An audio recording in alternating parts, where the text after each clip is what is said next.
Meus amigos, amigas, internautas que vão entrar já, sejam todos bem-vindos. Vamos dar continuidade ao nosso estudo deste livro aqui que todos estão vendo, Vida e Atos dos Apóstolos, escrito por Carvar Schutel, enquanto estava ainda encarnado em 1930. Nós vimos no encontro anterior, lemos do capítulo Os Milagres e as Curas, a prisão dos apóstolos. Mas para que não fiquemos perdidos, eu vou reler novamente o Evangelho. Atos capítulo 5, versículos 12 a 32. E faziam-se muitos milagres e prodígios entre o povo pelas mãos dos apóstolos. E todos estavam de comum acordo no pórtico de Salomão. Dos outros, porém, nenhum ousava ajuntar-se a eles, mas o povo os engrandecia, e cada vez mais se agregavam crentes ao Senhor, homens e mulheres em grande número, a ponto de levarem os enfermos até pelas ruas e os porem em leitos e em enxergões, para que ao passar Pedro, ao menos a sua sombra cobrisse algum deles. E também das cidades circunvizinhas de Jerusalém afluía uma multidão trazendo enfermos e atormentados de espíritos imundos, os quais eram todos curados. Levantando-se, porém, o sumo sacerdote e todos aqueles que estavam com ele, que eram da seita dos saduceus, encheram-se de inveja, prenderam os apóstolos e os recolheram à prisão pública. Mas um anjo do Senhor abriu de noite as portas do cárcere e, conduzindo-os para fora, disse-lhes: Ide, e no templo, postos em pé, falai ao povo todas as palavras desta vida. E tendo ouvido isto, entraram ao amanhecer no templo e ensinavam. Mas, comparecendo o sumo sacerdote e aqueles que com ele estavam, convocaram o sinédrio e todo o senado dos filhos de Israel, e enviaram os oficiais ao cárcere para trazê-los. Mas os oficiais que lá foram não os acharam no cárcere, e tendo voltado, relataram: achamos o cárcere fechado com toda a segurança, e os guardas às portas, mas, abrindo-as, a ninguém achamos dentro. E quando o capitão do templo e os principais sacerdotes ouviram estas palavras, ficaram perplexos a respeito deles, e do que viria a ser isto.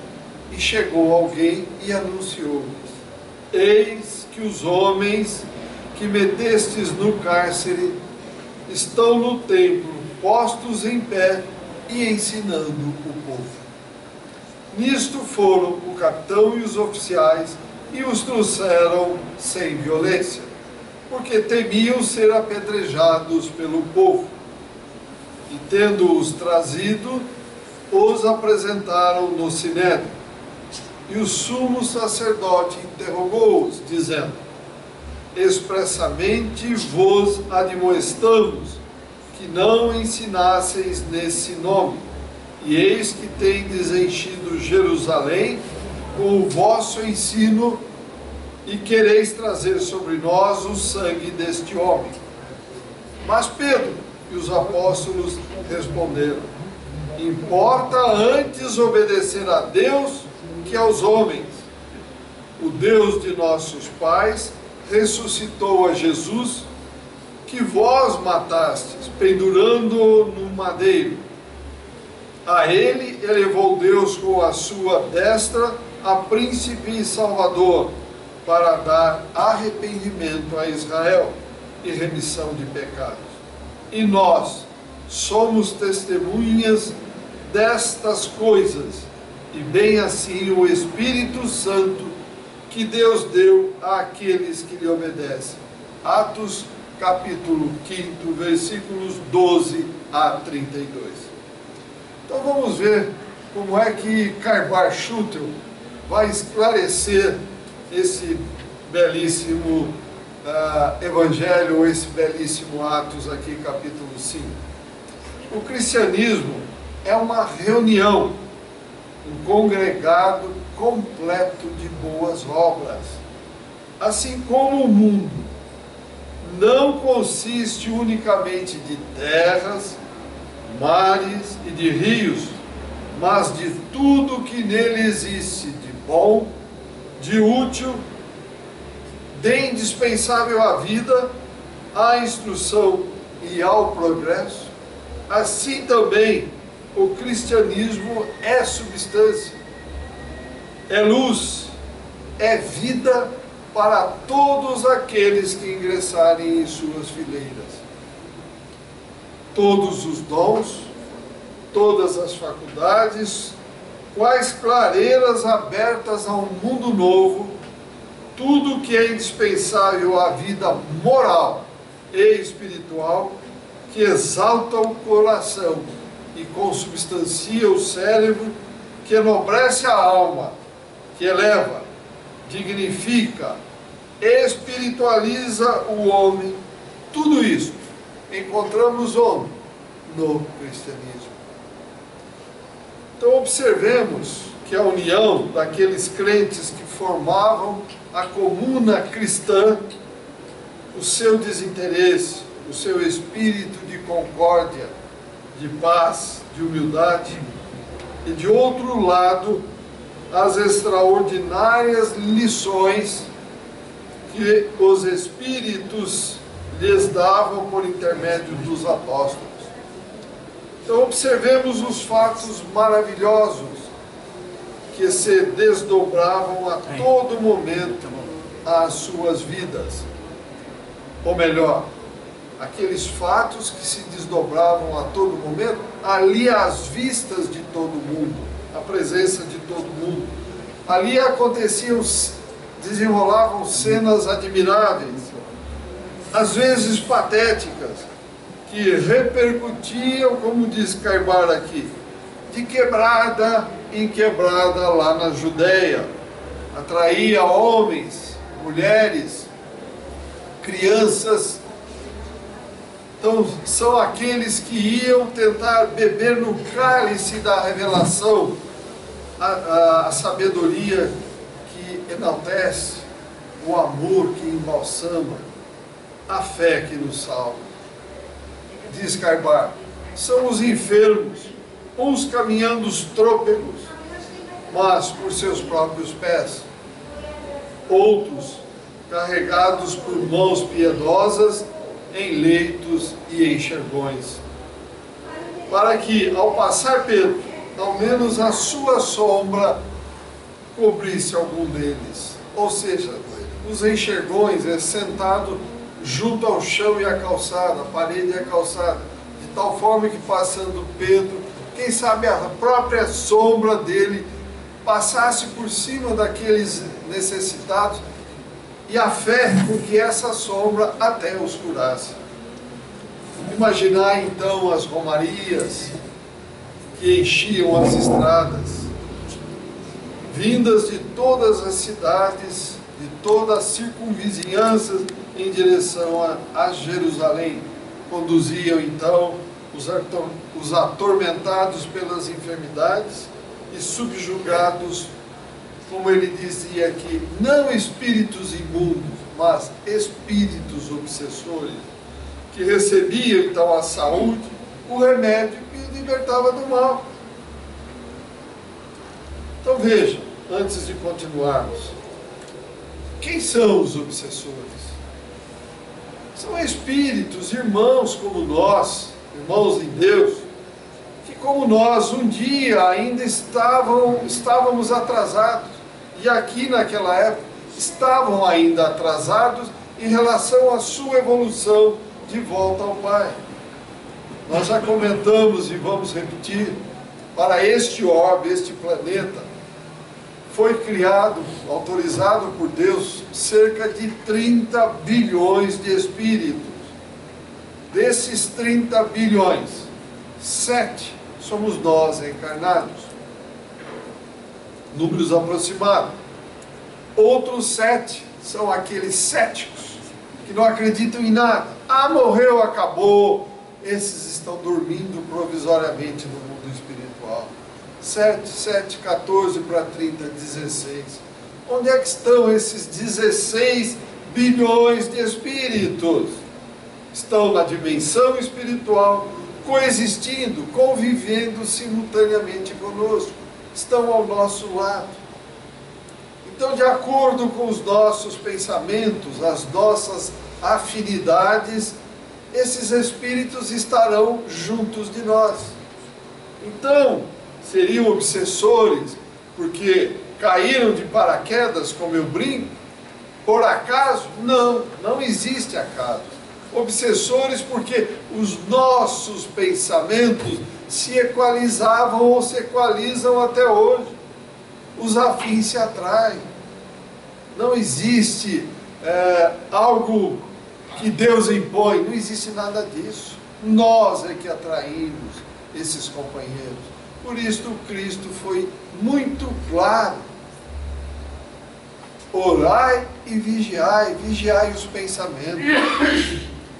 Mas continuando então aqui com Caibar, ele dizia o seguinte: observai ainda mais as pregações dos apóstolos, que conduziam numa urna triunfal a doutrina do ressuscitado, ao mesmo tempo que enfrentavam a sanha herodiana. Herodes foi um perseguidor implacável de Jesus. Então a sanha herodiana dos sacerdotes e governos. Por que sanha? Porque o Cristo veio libertar, veio dizer que nós não precisamos de tudo aquilo que existia naquela época para nos comunicar com Deus.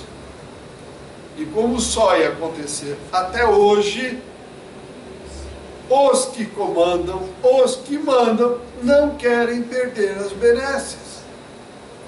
Então tudo farão para que se perpetuem no poder, tal qual aconteceu então naquele momento. Então enfrentavam a sanha herodiana dos sacerdotes e governos com aquela intrepidez, aquele denodo que lhes era peculiar. Quem que tinha esse denodo, essa defesa? Os apóstolos. Aquela coragem que só mesmo os santos espíritos lhes podiam dar.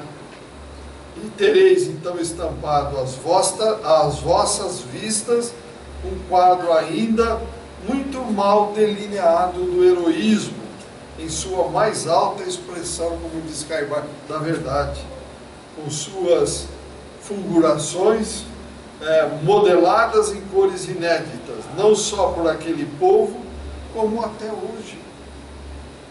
Nós não estamos até hoje procurando milagres? Nós até hoje não estamos procurando coisas como nós, de uma forma muito ampla ainda se fala, coisas sobrenaturais? Não existem, mas são todas naturais. Classificamos de sobrenaturais porque desconhecemos, porque não estudamos, mas estamos à procura de tudo isso até hoje. Tudo aquilo que chama a atenção, nós vamos atrás. Poderemos, continua Caibar interrogando a gente, poderemos porventura admitir que os grandes daquele tempo, os sacerdotes, que se diziam guardas da lei, não vissem diante de seus olhos o que os outros, de longínquas terras, observavam e compreendiam? Não, eles viam também, lógico que viam. Então eles estavam percebendo que o seu poder estava sendo abalado. Então, o que é que eles estavam fazendo? Vamos cortar.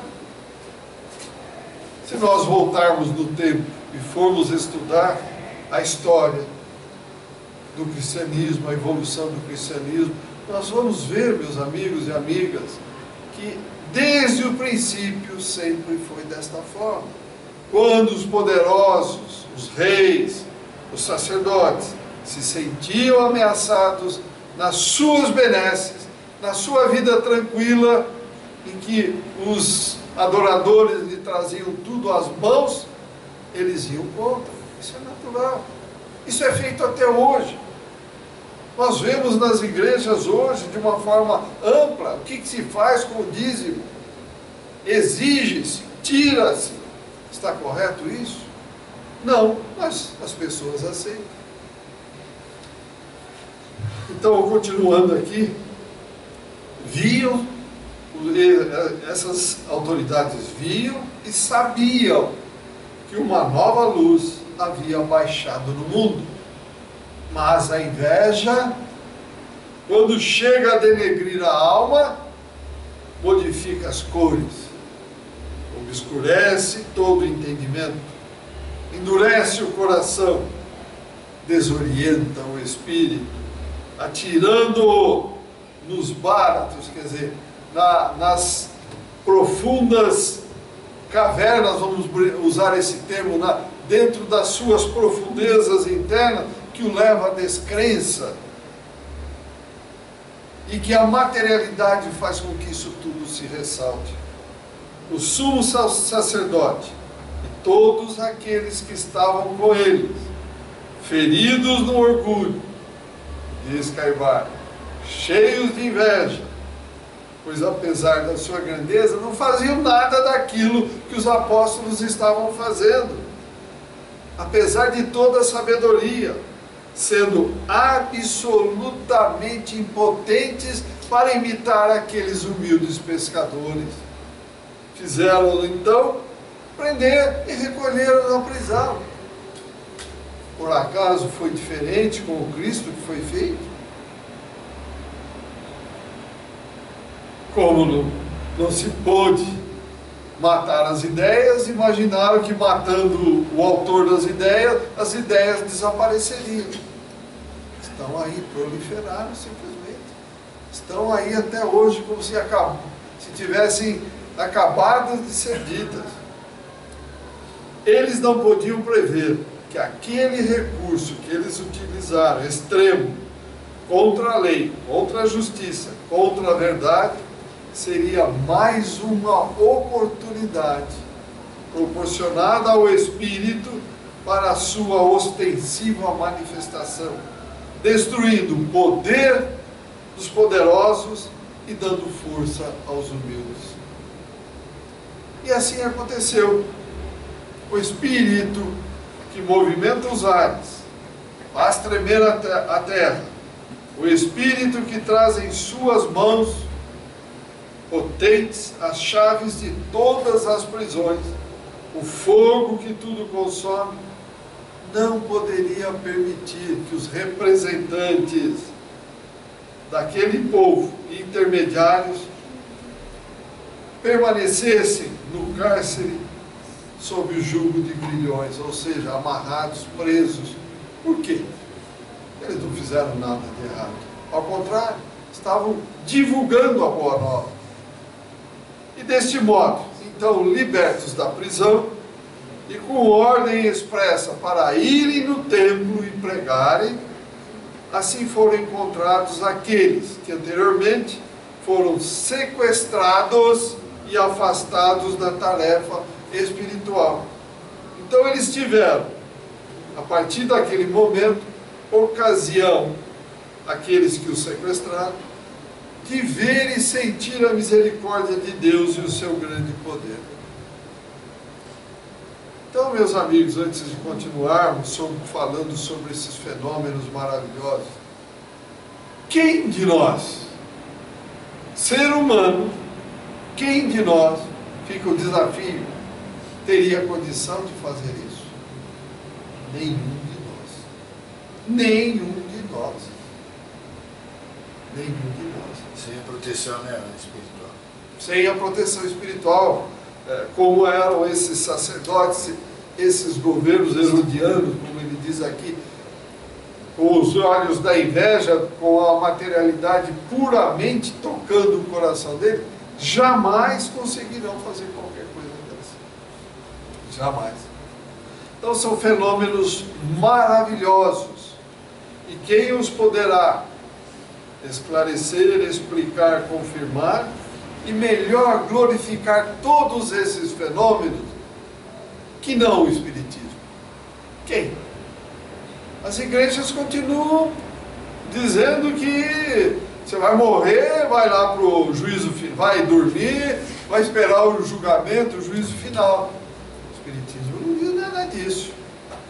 O que nós estamos pondo na nossa malinha de retorno? Que ações boas? Que é que estamos praticando? Estamos amando a Deus e ao próximo como a nós mesmos? Porque quando chegarmos do retorno da vida material para a vida espiritual, ao abrirmos a nossa malinha, vai estar vazia. Então temos que fazer agora. Não é para depois, não é para amanhã. E o que devemos fazer? As duas coisas que eu disse há pouco e que o Cristo enfatizou: amor a Deus e amor ao próximo como a ti mesmo.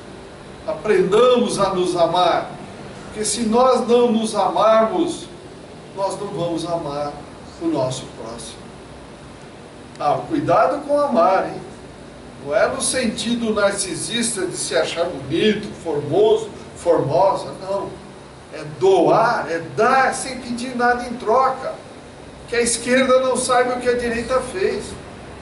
Isto é amar a Deus e ao próximo como a ti mesmo. E continua então o Karl Schutel: pois mesmo após a deslumbrante manifestação a que acabavam de assistir, o sumo sacerdote e seus companheiros não se deram por vencidos e tentaram mais uma vez subjugar os apóstolos, tentando valer do quê? Da sua autoridade e do seu prestígio. Mas suas pretensões não surtiram efeito. Importa antes obedecer a Deus que aos homens, disse Pedro.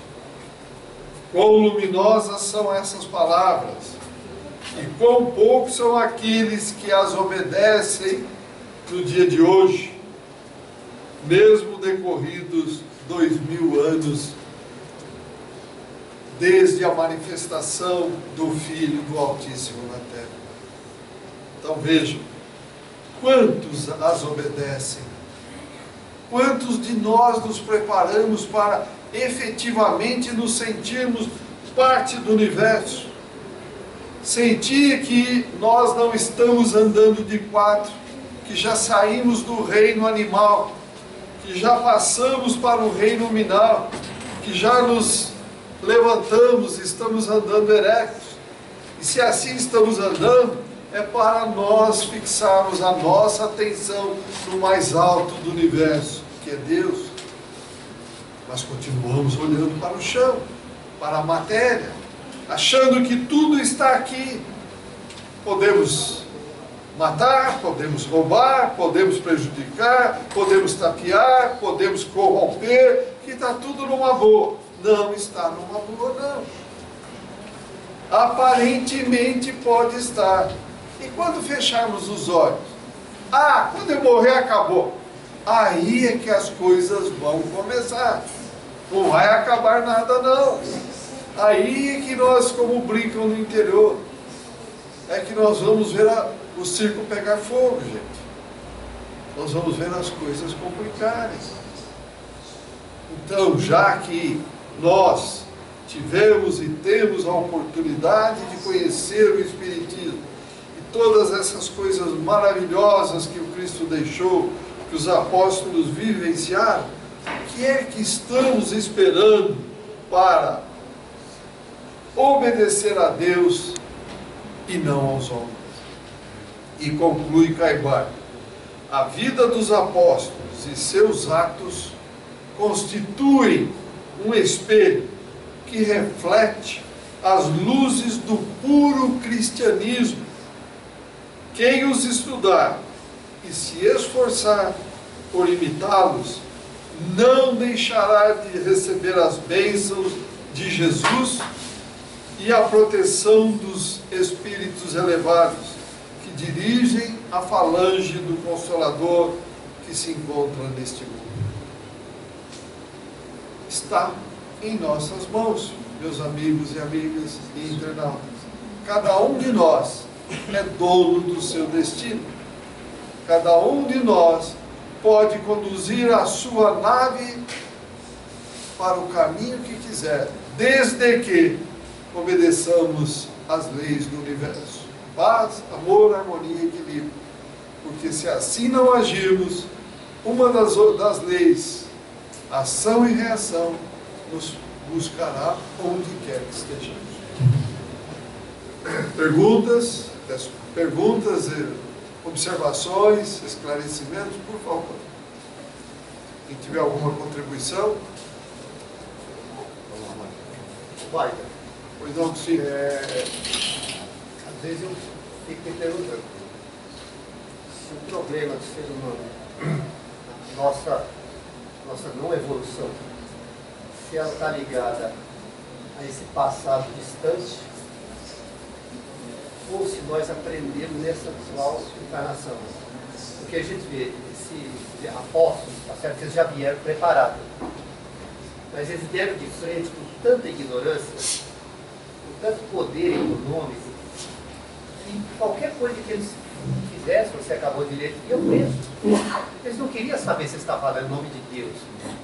Quer dizer, eles tinham um Deus, na realidade tinha um Deus, aquele Deus de pedra, né? Pedra, feito de barro. Hoje eu fico perguntando, por que será que nós não conseguimos? 2000 anos depois, nós estamos aí, patinando, né? Ainda ontem, discutindo sobre a reforma protestante, numa aula que nós estávamos juntos, e estávamos exatamente falando sobre os reformadores que apareceram a partir de 1250, depois o Wycliffe, veio Lutero, veio o John Hus, enfim, todos esses que vieram nesse período. Então nós estávamos vendo a dificuldade que eles tiveram para trazer ideias novas.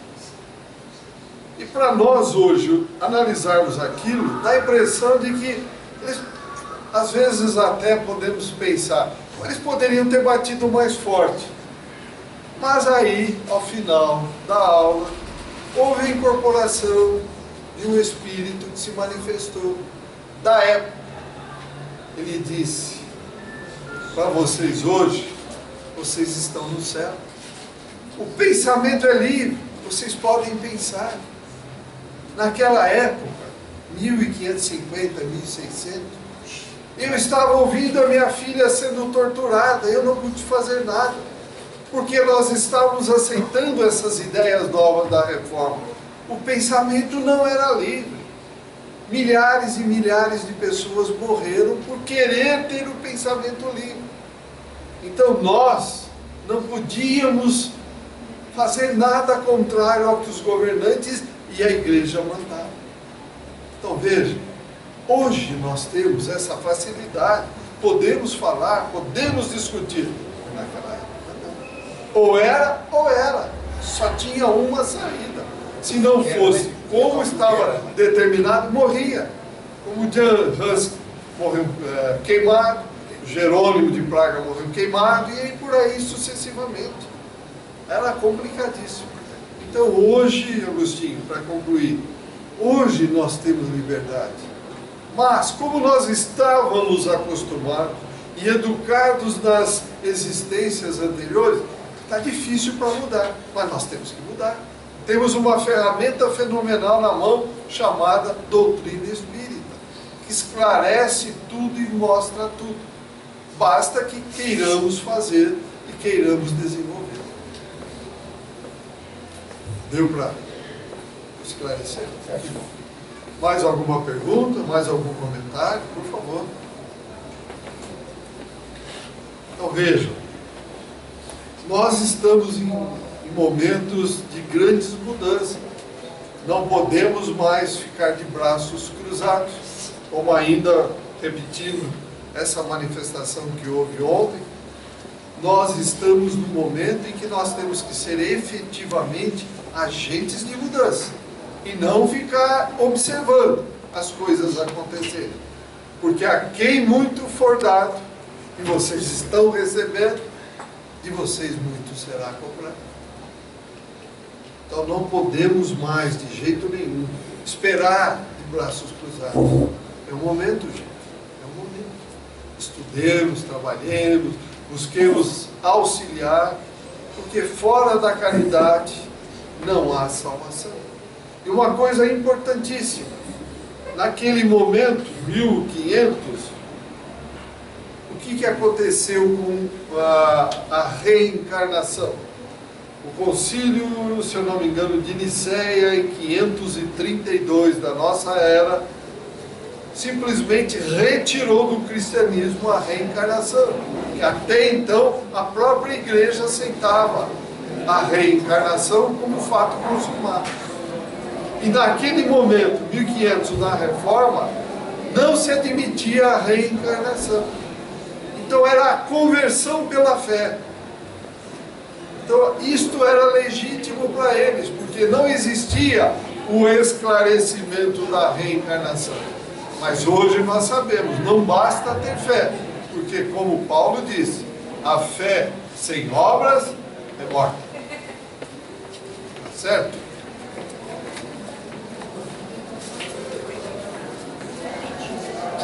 Então eu gostaria de aproveitar este momento e fazer um comentário aos senhores em casa, aos internautas.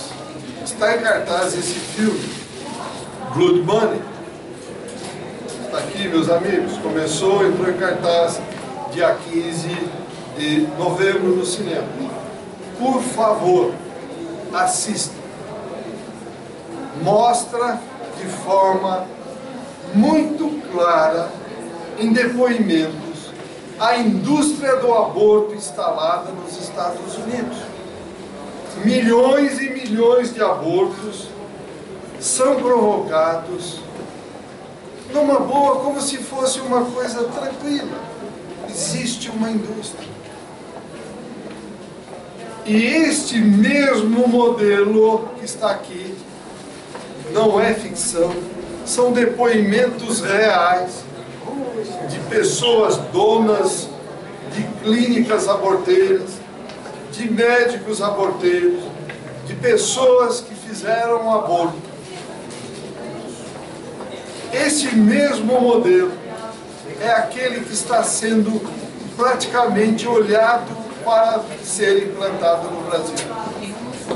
Não podemos brincar com a vida. Eles aqui, vocês vão ver, aproveitam a fragilidade da jovem, que os pais não estão juntos, e simplesmente como um trabalho de marketing, convencem a jovem inexperiente de que o aborto é algo natural. Não é natural. Por favor, assistam a esse filme, Blood Money. Vejam o descalabro que é a indústria do aborto na América, nos Estados Unidos. Pensem, reflitam. Vocês têm ferramentas nas mãos, que é a doutrina espírita. Nós não somos donos da nossa vida. Deus nos outorga a vida para que possamos sair da dimensão espiritual, passar momentaneamente pela vida material, tentar crescer espiritualmente para retornar. Então essa história de que a mulher é dona do próprio corpo está muito mal contada. Por favor, analisem, assistam e reflitam. Hugo, gostaria de falar alguma coisa?